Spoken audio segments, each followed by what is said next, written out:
All right, everyone. We are here live on the Painless Wholesaling Podcast. I got my guest, Axel. Axel, how do you say that last name of yours?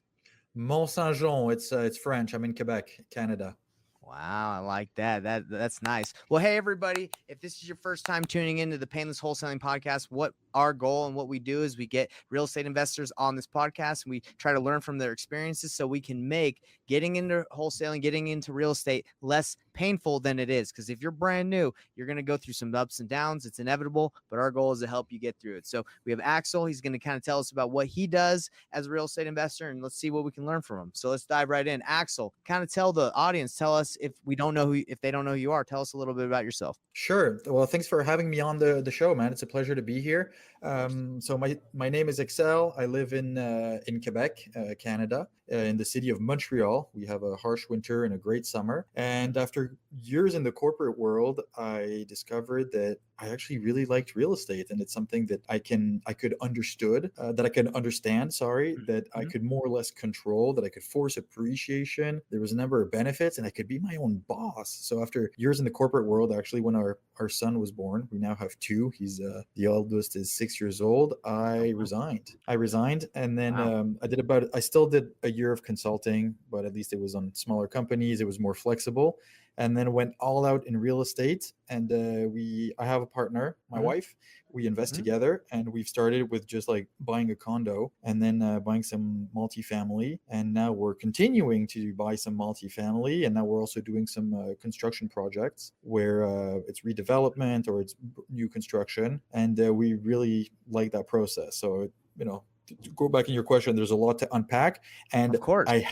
I haven't wholesale. Well, I've tried to wholesale, and I know it's possible, and I want to because I see so many deals where I could just package them and then try to go get a fee. Is just in the end, I haven't put my energy towards that. Hey man, it's no problem. That's why I got your back on that. If you ever need help, I'll kind of point you in the right direction for that. But what you're doing is cool. So was it scary to kind of drop the job that you had and go fully into real estate, or tell me Yeah. about that? Well, it was really scary because you realize once you resign how much comfort you have in getting a paycheck every month. And the quote that says that that money, that paycheck is the drug they give you to make you forget your dreams is absolutely true. They drug you every 2 weeks, basically. And it was a big change. But we found an agreement with my wife where she would stay in employment. I would go full-time into real estate because at the beginning I wouldn't really make anything. And so we lived on her salary. And I like to say that she earned money and I spent it. It was a little bit more complicated than that. But that's what allowed us to still live. And by then we had a newborn and everything. So it took a little bit of time. But by the time we really finished our first multifamily optimization, which is essentially a BRRRR, and you refinance and you get that money tax free, all of a sudden you're like, damn, that was worth it. Yeah, for sure. So that's amazing. So that I kind of had the same experience. My wife, when I got into wholesaling, I went all in, and she has had a job, so we were able to live off of what she makes, and she still works because she enjoys it. We don't have any kids yet. We have one on the way, so that's exciting. Congratulations! Yeah, man, I'm excited about that. It'll be the first one. So, Life change. That's what I've heard. I heard it's you can't you can't really prepare too much, right? No, you can try. It's beautiful moments, though. I'm very happy for you. Thank you. I'm really excited about it. So that's I had that kind of experience that you've had. So that's awesome. And tell me a little bit about Canada, because are you only investing in Canada, or are you doing the United States as well?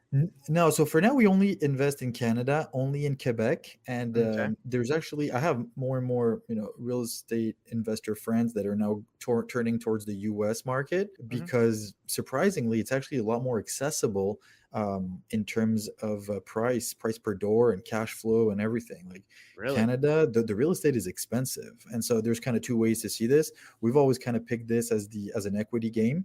Obviously we make it a little bit of cash flow, but it's expensive, but then you just make bigger deals. So we're okay with that. And I'd like to start diversifying, and I'm actually quite interested in the US market. But I need to put a little bit more energy into doing it with a partner because I have quite a bit going on here. So when I'm ready, I'll make that jump. But for now, no, we really have just stuck to around the Montreal region. Like all of our properties are within a 50-kilometer radius.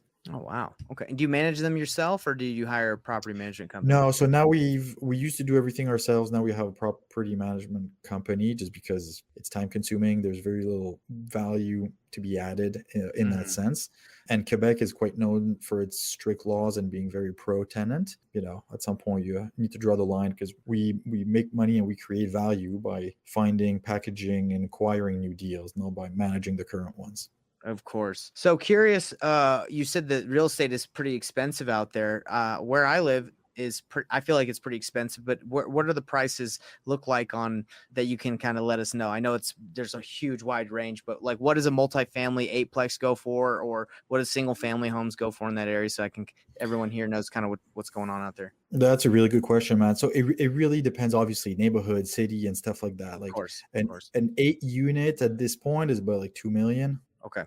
two and a half. Pretty similar Um, to where we're at in okay, Utah.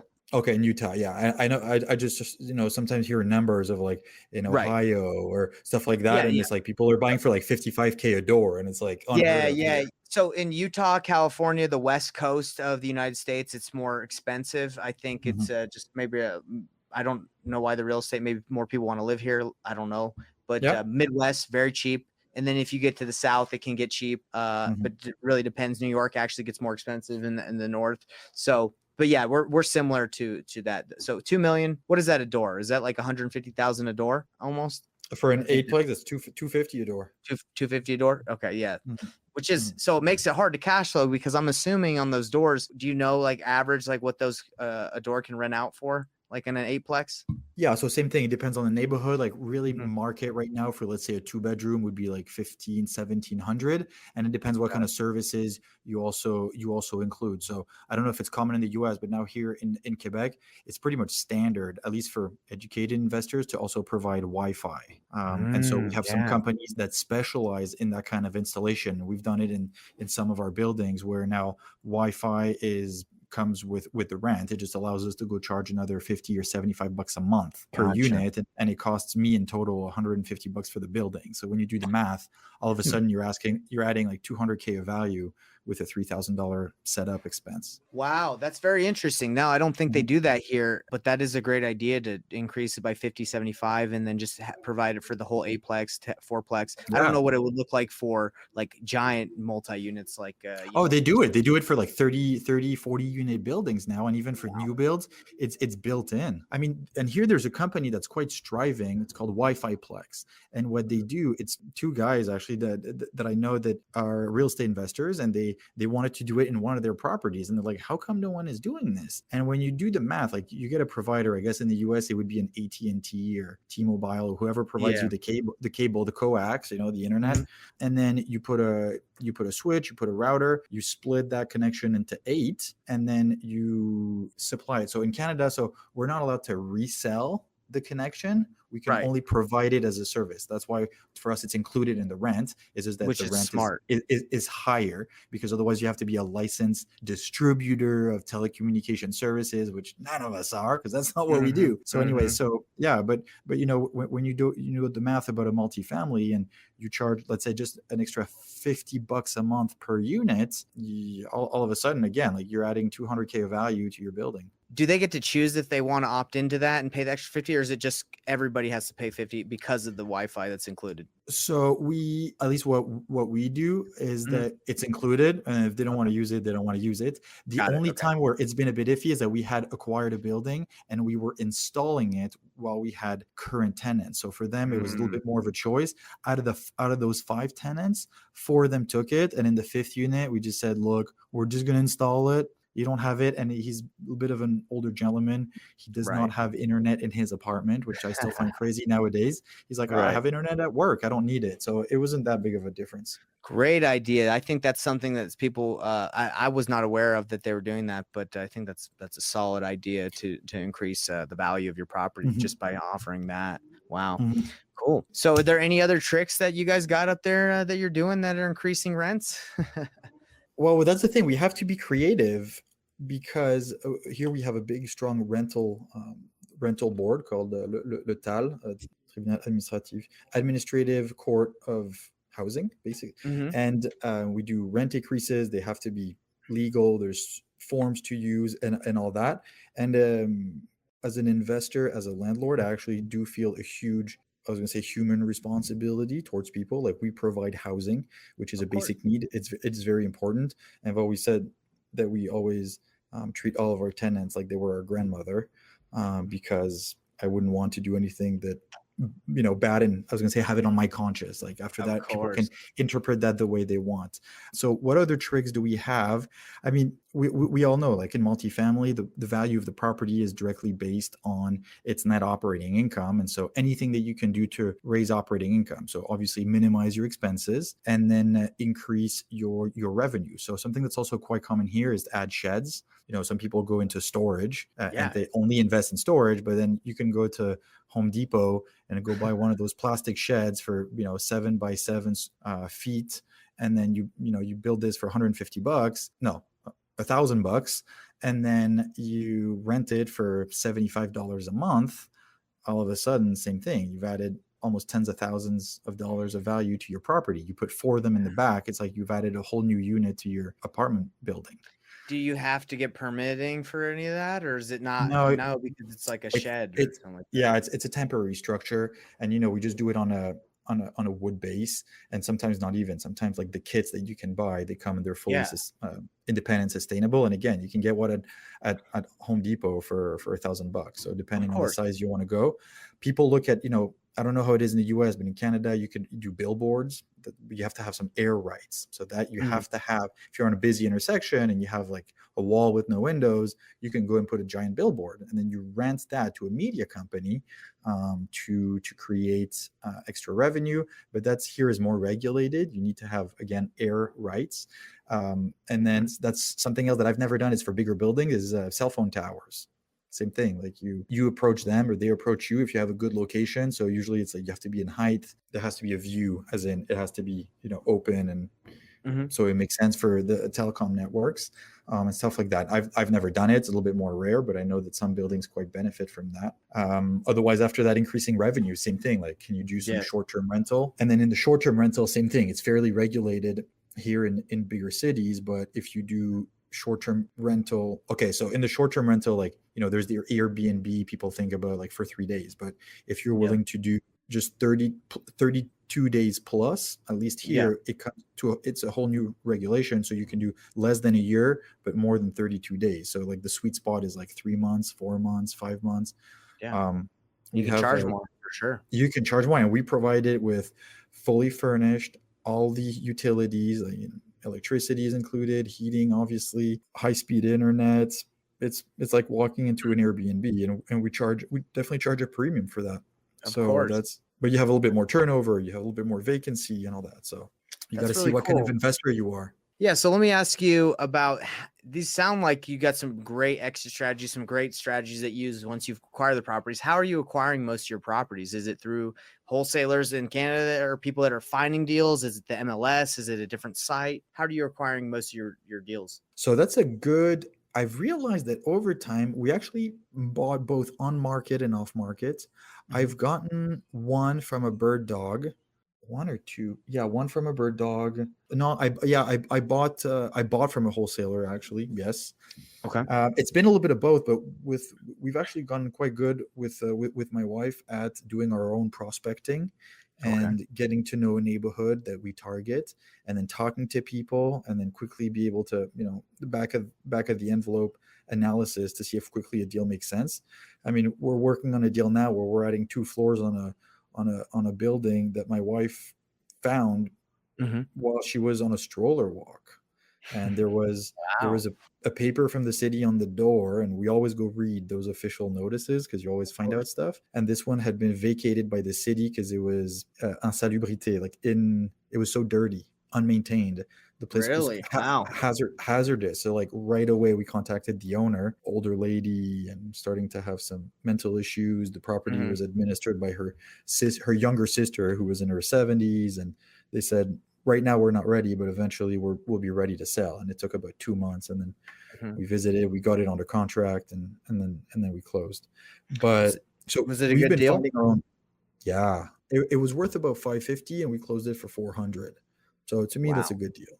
Yeah. That is, yeah. So, because I know when you can find properties off market, usually you're able to avoid the fees, avoid, having it on market where a ton of people start bidding. So, Mhm. I always like to hear, if, the deals that people get.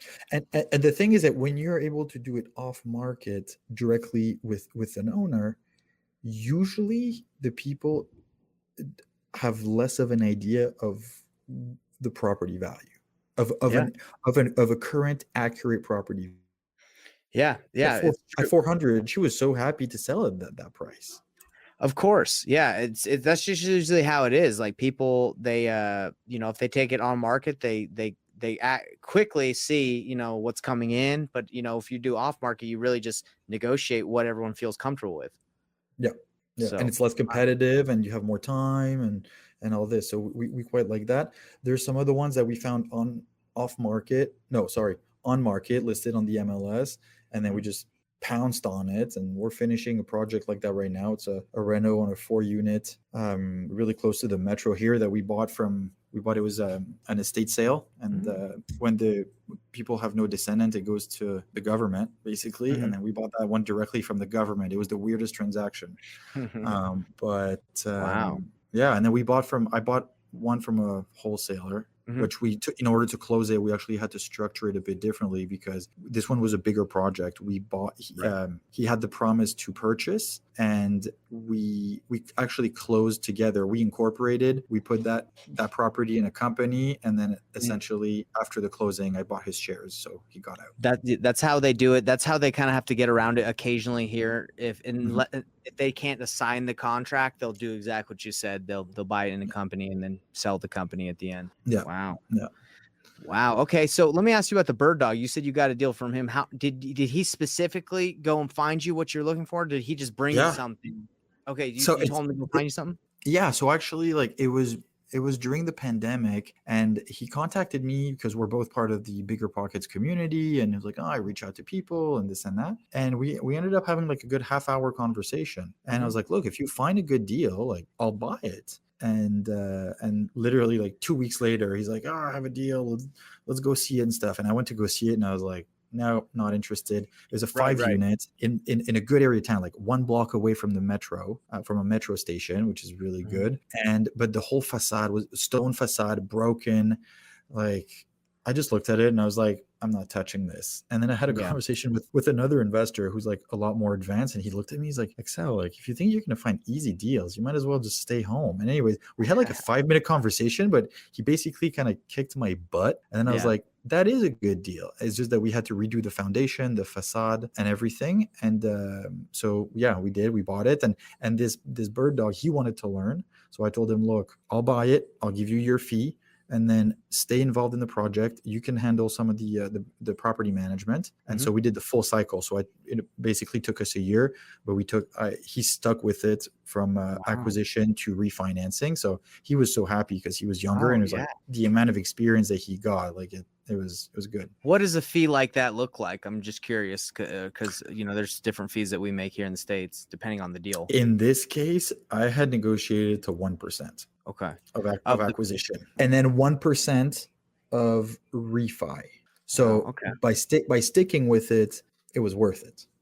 Yeah, and that's you showed him a lot. He learned a ton out of that. Okay. Wow, Yeah, that's really cool. Well, let me ask you, for people that are watching this or will watch this, if they want to get into real estate in Montreal and they're from the States, is that possible? Or do they have to live absolutely. in Okay. Okay, so two things. It depends what they want to buy. Canada, like a lot of other countries, has had tremendous um, property value growth fueled by foreign buyers. And so, Mhm. since the beginning of the year, there's a memorandum on foreign buyers buying, but they can't buy single family homes, and I think duplexes, something. If you want to go into larger commercial and rental properties, they still could. So yes, some fellow Americans could come and buy here, Okay. and depends what kind of asset class they're looking for. Got it. So it depends on the asset class. And is that Mhm. all throughout Canada, or is there just specific territories where the All of provinces in Canada. all Canada? Okay, it's like All that. Canada, because the worst was Vancouver and Toronto. Yeah. Prices went up a lot, and it's foreigners buying, and now the locals can't buy themselves a house. So Yeah. So my wife is, I don't know if I told you this, but my wife is actually from the Toronto area, Ontario. Oh, okay. And so we want to buy a place up north. She grew up north of Toronto. I don't know if you know Okay. Peterborough, any of those areas, Yeah, but yeah. yeah, so she grew up over there, and they're like, hey, you can't buy here. So we're trying to have to figure out a single family, because that's what we want. We want to buy Okay, like a single house family. that we can do, but again, you're You can telling for me. 2 years. Yeah. So I totally get it. And obviously, if we become residents, right, I don't think she's currently a resident because she's lived here for a long time, but she has citizenship. Obviously, she's born there, but I don't know But how if she has exactly. Canadian citizenship, it's not a problem. She doesn't need to be resident. I thought when I talked to someone about it, I thought it had to do something with residency, but if not, then Actually, I'll have to revisit it. yeah, actually, you might be right. Now, just as I said it, I realized you might be, yes, having citizenship is definitely a requirement, Of but course. being a resident is as well. You're right. Yeah. So they're really locking it in, which I totally get. A lot of people, that live there, if they can't afford a place, which it is extremely expensive there. I really don't know how a lot of people afford places in Toronto. I know outside of Toronto it gets a little less expensive, but in Toronto it's ridiculous. It's so expensive. And Vancouver is even worse. Oh, man. Yeah, Vancouver is I love Vancouver though. I'm assuming you've been there. It's It's beautiful beautiful. city. It's just it's Amazing. impossible to, unless you come with like, suitcases full of cash, which I don't recommend. Agreed. Well, it's not Axel, it's Axel. Is that right? Yeah. Axel. So I'm curious what I've had a good time chatting with you. Can you tell me, give any pointers, give anything you'd like to say left for the audience before we head out? Anything you'd like to leave them with? Sure. Like for people who are listening to this and are interested in getting started, whether it's to wholesale, to do some buy and hold, some burr and all this stuff, like one of the most important things that you need to start with is investing in yourself. Learn and educate. And there's so many ways. There's books, there's podcasts, there's masterminds, there's coaching programs and stuff like that. Do your research, be selective, pick one, and then go the whole way. Because I've met so many people that say, oh, I want to invest in real estate and I want to do this. I'm like, okay, go perfect. Go take a $5,000 or $10,000 course. And they're like, well, I'm not going to do that. It's like, but you want to go buy a $500,000 property? What the hell's wrong with you? That's crazy. And so just learn. First thing you do is educate yourself, invest in you, and then you can learn on how to do it and you'll be even more successful at it. Man, I really like that, because you're right. I never thought of it that way. It's like, hey, you want to buy $1 million or $500,000 house, but you won't invest $5,000 or $1,000 into your education. That's a little crazy. It makes no sense. It doesn't make sense. You think you're just going to figure it out. You probably wouldn't want to just buy something and just try and figure it out, because you're on the hook. That's an asset that if you don't know how to pay, don't know how to improve, the value, you could be in trouble for sure. Yeah. So how can people find you if they've they watch this and they say, hey, I want to reach out to them to Axel? Sure. How do we reach out to you? They can reach out. They can find me on LinkedIn, my first name, last name, on Instagram, and I'll provide it to you. So for the show notes. And also I host a podcast on real estate investing in Quebec called The Very Real Estate Effect. And I invite anyone interested in this market to come and listen to it. It's always fun. And if you have any questions, comments, or anything, like feel free to reach out. I try to respond to absolutely everything I get. I love it. And I do have one last question that I would like to know. So I have a podcast. You started a podcast. What was your main goal with starting your podcast as an investor? It was meeting people and sharing knowledge with people who are starting, because listening to podcasts when I was starting had a huge impact on my knowledge and my confidence. And at the time, there was no podcast specialized about the Quebec real estate market. And so I wanted to start one. And my main goal is obviously to interview successful real estate investor and real estate professionals who are expert at their niche, to give listeners the confidence that they can do it too. I like that. And I know I've been on your podcast, and I know from what you sent out, it's true. Like that, everybody can do this. You just need to, educate yourself and take action. Education and action. That's what it takes. All right. Well, I had a great time chatting with you. Me too, we'll man. definitely be in touch. All right, brother. Yeah. Thanks a lot, Nathan. Pleasure. Yeah. You have a good one. Talk to you later. You too.